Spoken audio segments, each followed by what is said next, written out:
Astana, simbol utama peninggalan pemerintahan Rajah Brooke di Sarawak. Ia dibina sebagai residensi pertama Raja kedua, Charles Brooke. Charles Brooke dikatakan seorang pemerintah yang tegas, berdisiplin dan amat rapat dengan penduduk tempatan. Beliau banyak membuat perubahan positif sepanjang pemerintahannya. Perjalanan saya kali ini adalah untuk mengenali dengan lebih tentang Raja kedua Sarawak ini dan seperti biasa, melawat lokasi-lokasi yang berkaitan dengan beliau.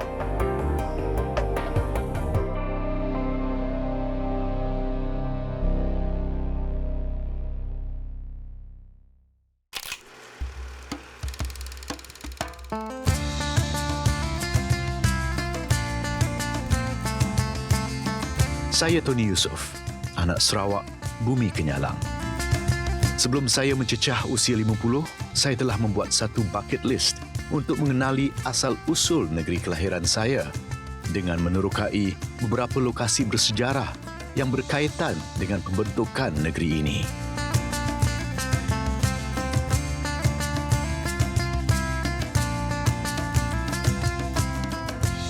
Ini adalah perjalanan saya di dalam Pejalai Kamek orang.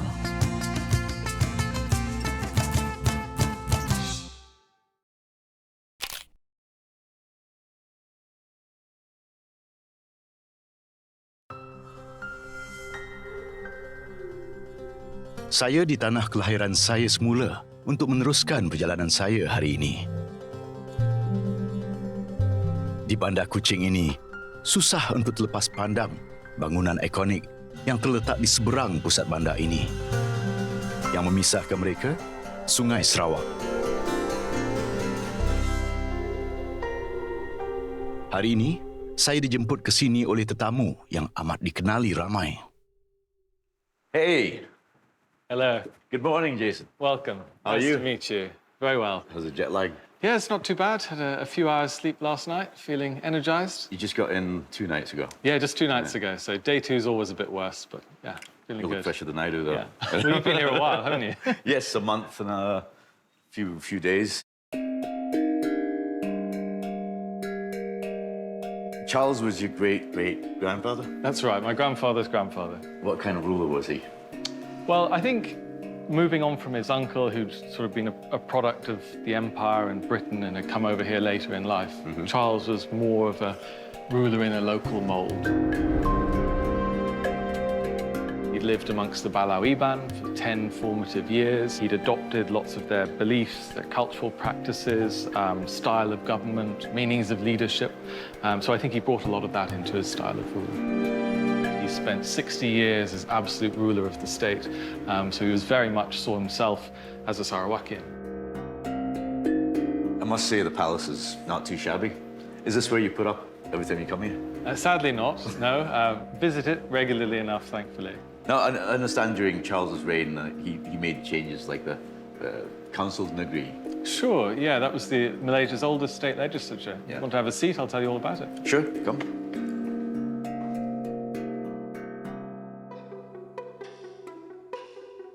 So the Council agrees, as I say, is Malaysia's oldest state legislature. It was an opportunity, I think, for local traditional leaders from different communities who joined this new nation state to have some representation in government.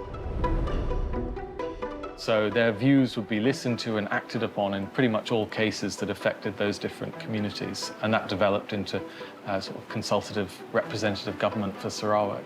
Is it more like for the locals to be more involved in the politics of definitely things? shaping it, really shaping the Sarawak that we have today. And you know, the Brookes are only half a dozen people. They can't take credit for all of this. You had hundreds, if not thousands, of community leaders.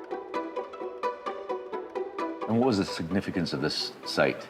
Well, politically, it's very, very important. It was the site of the original Bruneian rulers. So when James Brooke built his first sort of semi-permanent house here, it was symbolically, you know, in this location that he was becoming a ruler in this Malay mould. His house was wooden and was burnt during the Bao miners' The attack on rebellion, Kuching, in 1857. And what they did in the end in 1860 was they rebuilt on this site in an even more permanent building. Selepas sebahagian daripada tapak bangunan ini dibakar oleh serangan pelombong emas pada tahun 1857, ada berita menyatakan yang James Brooke mungkin telah mati ketika itu. Tapi seperti mana yang kita tahu, beliau terselamat dari insiden tersebut. I was told that you see those 3D sort of reliefs have been here since then. Yeah, they're magnificent. So in these carvings, you can see the Chinese master craftsmen who were helping to construct the Astana. Charles was adopting some of their beliefs and superstitions around carving protective motifs within the structure of the building. Yeah. You'll see them in the Rajah's children's bedrooms as protective charms above the children's beds. Could you take me for a wee tour? Sure, follow me. How much is this place? Apabila saya melangkah ke bahagian dalam astana ini, saya seakan-akan dapat merasakan pelbagai detik sejarah yang telah disaksikan oleh koridor-koridor indah ini. Tipulah kalau saya cakap saya tak teruja apabila masuk ke sini. That's the selfie mirror. That's the selfie mirror. This is the children's bedroom. Okay. And Oh you've got yeah. these wonderful carvings up here, watching over the children's beds. Lots of superstitions around this. There's talk that the Rajah's ghost would walk the corridors right up until the 1970s. The Singapore Prime Minister stayed here and asked to leave because he was being haunted. Oh, really? Yeah, in this room, I believe. Lee Kuan Yew. So this would have been the 1970s. Yeah, I guess it was. Yeah, I guess it was. Seterusnya, saya dibawa ke bilik menyambut tetamu yang pada waktu dulu digunakan untuk tujuan seni. Bilik ini ada tarikannya tersendiri. This is quite rare, which is, I think it's, isn't it a 4-footed dragon, which is quite a powerful symbol. You see. So everything means something. Everything means something. Yeah, I'm not the person to tell you about it. Really, it's really about sort of Chinese cultural traditions. But it does have huge sort of superstitious symbolism for protecting the place. Yeah. You haven't been at the back? Just You haven't to been the scouting toilet. at the back. Yeah. There's a cross that was put there for the Rajah and Rani's children who died at sea. Okay, And okay. It's got quite nice symbolism because they were buried there in a Malay cemetery, in a Muslim cemetery. Yeah, so this grave site. Yeah, there's a Is that grave the one? site there, yeah. Kemudiannya, Jason hendak membawa saya ke pekarangan luar astana ini. Sebagai keturunan Brooke, Jason memang arif tentang halaman lokasi bersejarah ini. Dia tahu selok-belok di sekitar astana.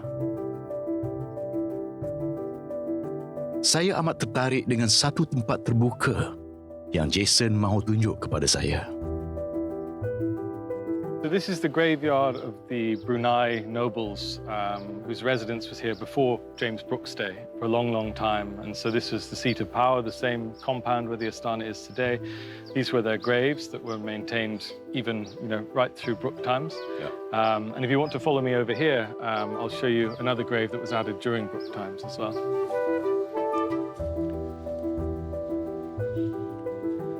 Is it just the one grave?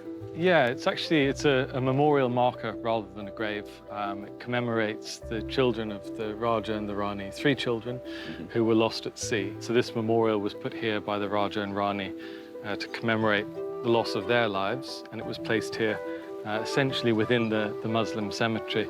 It's pretty amazing, the mix of it, Yeah, it is. Get and that. It's quite nice. Not sure about the bushes, which I might remove.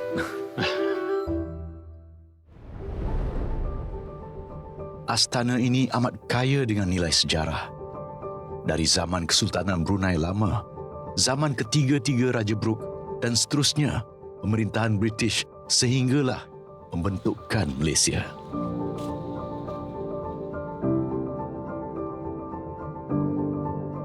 Syukurlah dapat peluang untuk melawat ke tempat yang jarang dikunjungi oleh orang awam ini. Tapi lawatan saya belum habis lagi.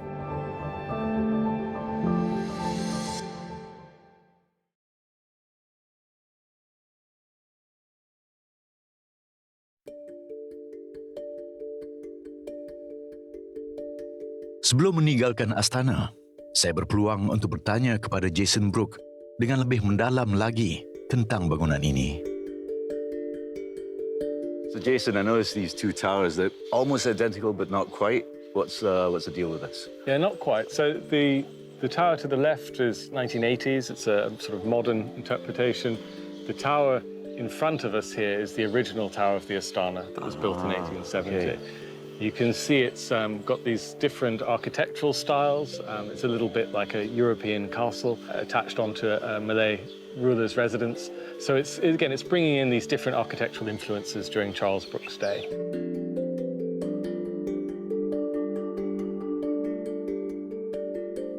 There's some superstition as well attached to the tower. It was believed that it should never have the moss removed or be repainted, or some great harm would befall whoever did that. Right.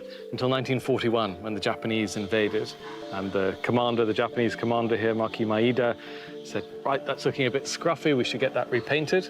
What happened to him? He died in a plane crash. There you go. So the superstition remained.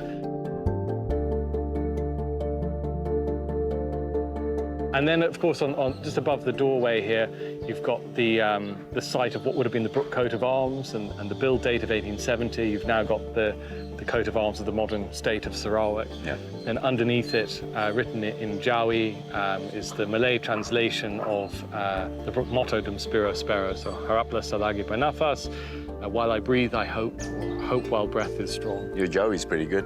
Thank you, I've been practicing.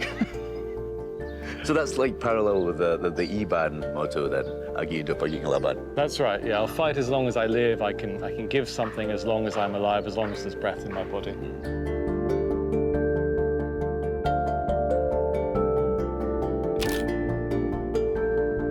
Dengan penjelasan Jason tentang kediaman nenek moyangnya suatu ketika dahulu, saya dapat bayangkan betapa bangganya beliau dengan sejarah peninggalan keluarganya di negeri ini.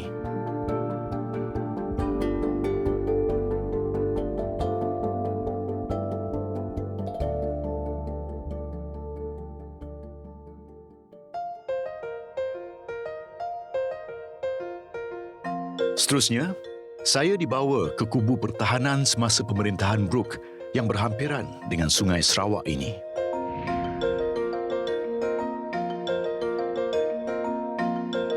Ya, tekanan anda memang betul. Ia adalah Fort Margarita. Kubu ini telah diubah suai untuk dijadikan sebagai Galeri Brooke.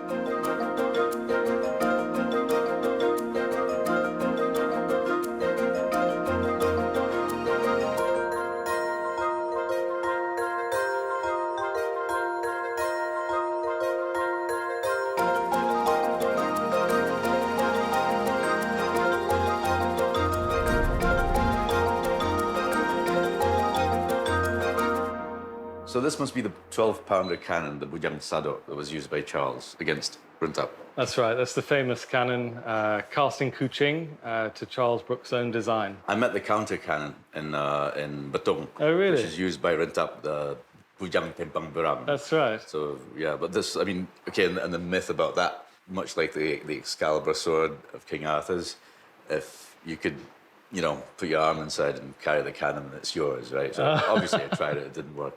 Apparently only the ancestors of Runtap could do it. But... Oh, right.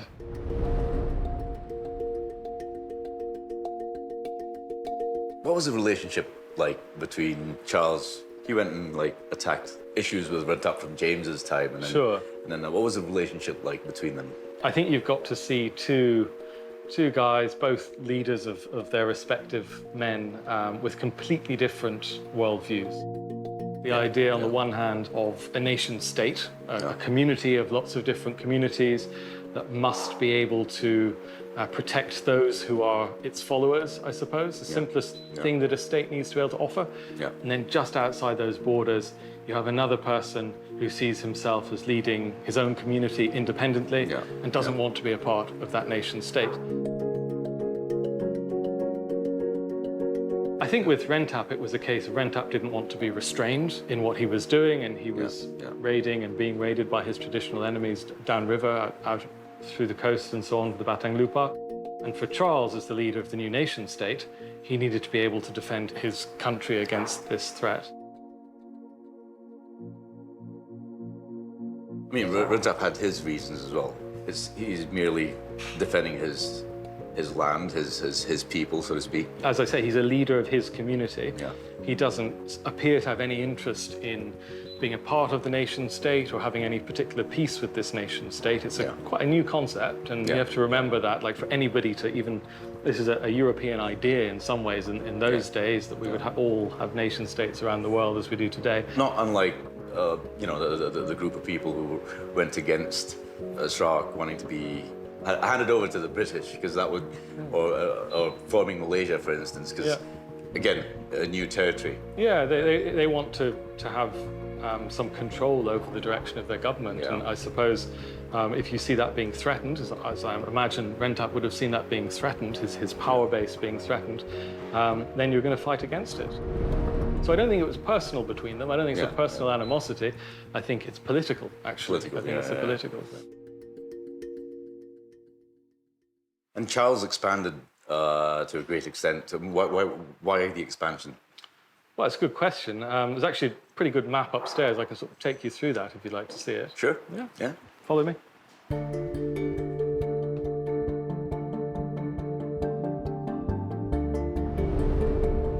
Perluasan kuasa semasa pemerintahan Charles Brooke sering menjadi buah mulut ramai orang. Beliau dikatakan amat berpengaruh di kalangan pelbagai suku kaum di negeri Sarawak ketika itu. Saya ada beberapa soalan cepu emas yang ingin saya tujukan kepada Jason. Nantikannya selepas ini.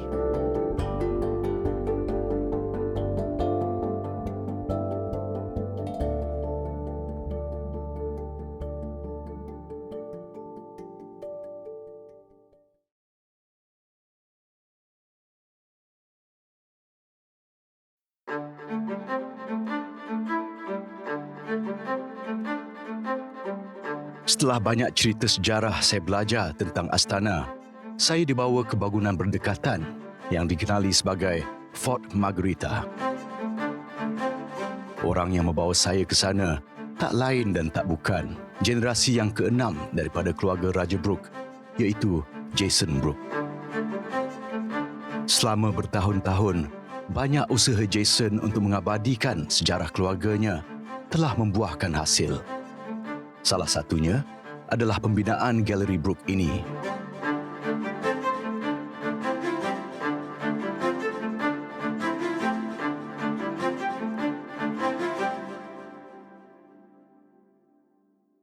This is a map of Sarawak and its expansion during James and Charles's era, but most of that happened under Charles's control. Charles saw Sarawak as a model state. That's what he was building. So he wanted it to be a sort of an example to the rest of the world of how to do this right. With that sort of vision, he wanted to expand across the whole of northwestern Borneo. So he saw Sarawak absorbing Brunei. He saw it absorbing Sabah. He saw Sabah as being ruled by one of the evils of the age, which was this exploitative English company that owned the sovereignty of Sabah so that it could extract its riches. He wanted to put an end to that and to absorb Sabah as part of Sarawak. And he would have succeeded, except that the British didn't see Charles Brooke as being very British. They didn't think they could really trust this, eccentric ruler who was, had Sarawak's interests at heart. So they put protectorate status over Sabah and Brunei, and they put residence in the governments of Brunei and Sabah so that he couldn't expand without the permission of the British. And so that finally put an end to his expansion. The last was Laos in 1904. But basically he had a vision of a model state and he wanted to expand that across the whole of northwestern Borneo. Raja Charles Brooke telah meluaskan pemerintahannya di luar sangkaan ramai pihak. Sarawak yang diwarisinya hanyalah lebih kurang 2/3 daripada kawasan Sarawak yang kita kenali sekarang. Daerah Limbang dan Lawas adalah kawasan terakhir yang diambil oleh Kerajaan Charles. So can we see the? I know there's a viewing deck or something else. Yeah, we can go on the roof and you get a bit of a view of the Sarawak River and some of the other buildings in Kuching from there, if you like. All right, let's do this. All right, let's go.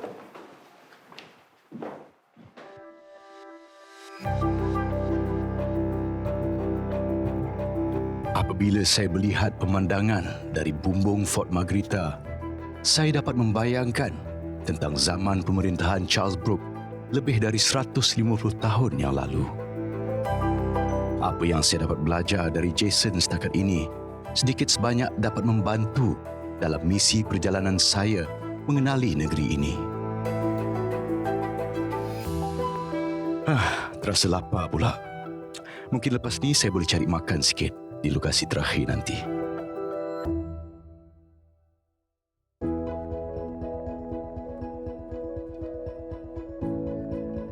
Ini adalah pusat bandar Kuching yang berada di seberang Fort Margherita. Di sini tersergam sebuah bangunan bersejarah yang dibina semasa pemerintahan Charles Brooke. Why was this courthouse built, and how did it serve the Brooke government? Well, this is the seat of government, and it was the seat of government for almost 100 years. From 1874, it was built. It was the seat of the Council Negri, where all of the government meetings took place. It was the seat of the judiciary, so the law courts. It was the seat of the administration, the civil service. So it was a hugely important building. It's really, where all the machinery of government took place. Old Courthouse ini telah menjadi tempat di mana pelbagai detik bersejarah telah berlaku. Antara yang paling penting adalah apabila perlembagaan bertulis pertama dirangka pada tahun 1941. Can you tell me about the Constitution that was written in 1941 that marked the 100-year Brooke rule? Sure, yeah. The centenary of Brooke rule was a great big ceremony here, September 1941. And it was the first time that Sarawak's sort of unwritten constitution, the idea of the Rajah as a servant of the people, that this was on the road to a sort of a democratic state of some kind, where the Rajah was becoming essentially a constitutional monarch rather than an absolute ruler. So it was a kind of a combination of different ideals and principles through James Brooke and Charles Brooke's time, being codified as the first written constitution of the state here in 1941.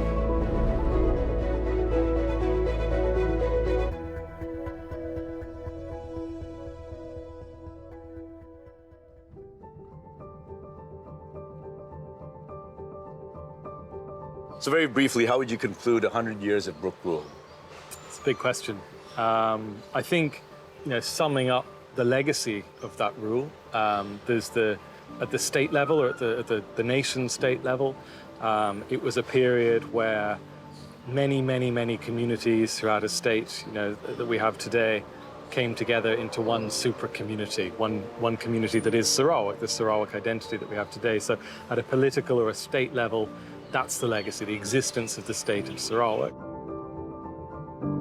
I think for the family, there's certainly a sense of our roots being in this story. Personally, I think there's a certain amount of pride that comes from a time when Europeans in other parts of the world were often looking to enrich themselves in some way or to exploit their position in some way, that most of the members of my family took a different path. And I think that's something of which, personally, as a family, we're quite proud.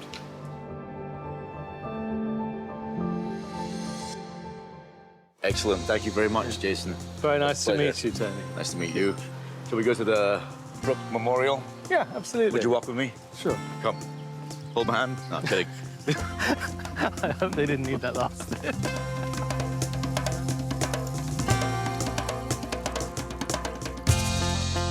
Lawatan sambil belajar dengan Jason Brooke berakhir di sini. Tetapi, misi perjalanan saya masih diteruskan.